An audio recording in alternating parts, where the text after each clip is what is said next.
Ya, Assalamualaikum warahmatullahi wabarakatuh.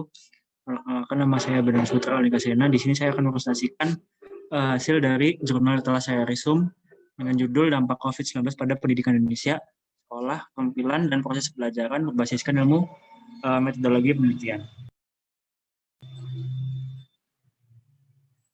Uh, Nama saya Bernard Sutra Alikasena, dengan dosen pengampu mata kuliah metodologi penelitian, Prof. Dr. Irko Mariatus Solihah. Untuk pendahuluannya yaitu segmen kehidupan diri manusia di bumi terganggu tanpa kecuali pendidikan. Banyak negara memutuskan menutup sekolah, perguruan tinggi maupun universitas termasuk Indonesia. Krisis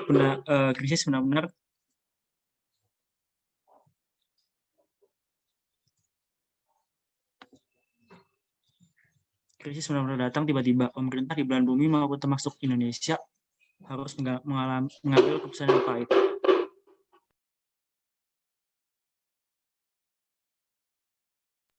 Menutup sekolah untuk mengurangi kotak-kotak orang secara masif untuk menyelamatkan hidup atau tetap harus membuka sekolah dalam rangka survive pada para pekerja dalam menjaga keberlangsungan ekonomi. Di Indonesia, banyak keluarga yang kurang familiar melakukan sekolah di rumah. Sekolah di rumah bagi keluarga Indonesia adalah kejutan besar di produktivitas orang tua yang biasanya sibuk dengan pekerjaannya di luar rumah. Demikian juga dengan problem psikologis anak-anak peserta didik yang terbiasa belajar bertatap muka secara langsung dengan guru-guru mereka. Seluruh elemen pendidikan secara kehidupan sosial terpapar sakit karena COVID.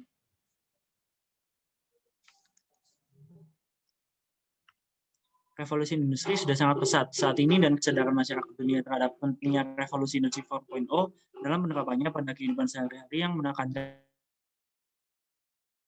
artificial intelligence dan big data, robotik, dan lain sebagainya, atau dikenal dengan fenomena disruptive innovation, dengan konsep revolusi industri 4.0 ini semakin update dalam perkembangannya, maka kita sebagai mahasiswa harus terus menerapkan dan mampu mengaplikasikannya dalam kehidupan sehari-hari.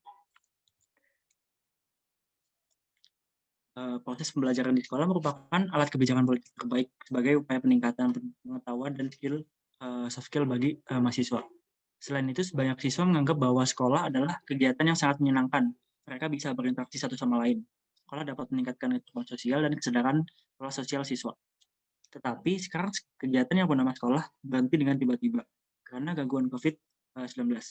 Yang mana dampaknya bagi proses belajar di sekolah, khusus untuk Indonesia, banyak bukti ketika sekolah sangat mempengaruhi produktivitas dan pertumbuhan ekonomi. Untuk metodenya sendiri, di sini dibagi menjadi 4 tahapan. Yang pertama, pengumpulan data, strategi pelayanan kurva, flattening the curve strategi, dan strategi peningkatan kapasitas perawatan kesehatan yang dilakukan di Tiongkok, Korsel, Italia, dan Amerika Serikat.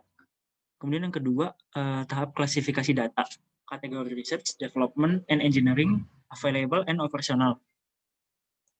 Kemudian yang ketiga, klasifikasi jenis strategi, yaitu merupakan strategi yang dibagi menjadi 2. Yang pertama, pelayanan kurva, dengan adanya peringatan dini, terus yang kedua pelacakan dan prediksi, yang ketiga dashboard data. Terus yang ketiga, strategi yang kedua itu strategi peningkatan kemampuan perawatan kesehatan. Dan dikategorikan menjadi 3 analisis, yaitu yang pertama diagnosis dan prognosis, yang kedua adalah perawatan dan penyembuhan, dan yang ketiga kontrol sosial.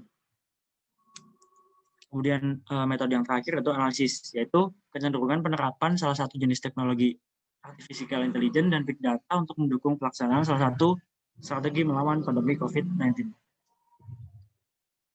Hasil yang telah saya ambil dari jurnal tersebut adalah kebijakan belajar di rumah pada institusi pendidikan jelas menyebabkan gangguan besar seperti pembelajaran siswa, gangguan dalam penilaian, pembatalan penilaian, peluang mendapatkan pekerjaan setelah lulus pendidikan, pembatalan penilaian publik untuk kualifikasi dalam seleksi pekerjaan. Bagaimana seharusnya pemerintah Indonesia melakukan penanganan ini? Sekolah memerlukan sumber daya untuk membangun kembali kehilangan dalam pembelajaran ketika mereka kembali membuka aktivitas pembelajaran.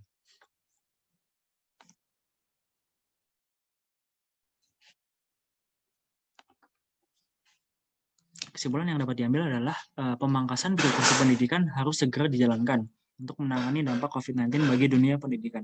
Kebijakan penting yang harus dilakukan oleh Menteri Pendidikan adalah merecovery penilaian untuk pembelajaran bukan menghilangkan disebabkan pentingnya faktor penilaian bagi siswa.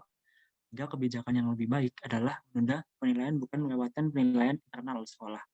Bagi lulusan baru, kebijakan harus mendukung masuknya para lulusan ke pasar kerja untuk menghindari periode pengangguran yang lebih lama. Kementerian Pendidikan harus berkoordinasi dengan menteri terkait agar lapangan kerja dapat padat karya kembali, dibuka, dan disergakan seperti sedia kala. Itu sekian dari presentasi mengenai jurnal saya. Kurang lebihnya mohon maaf. Wassalamualaikum warahmatullahi wabarakatuh.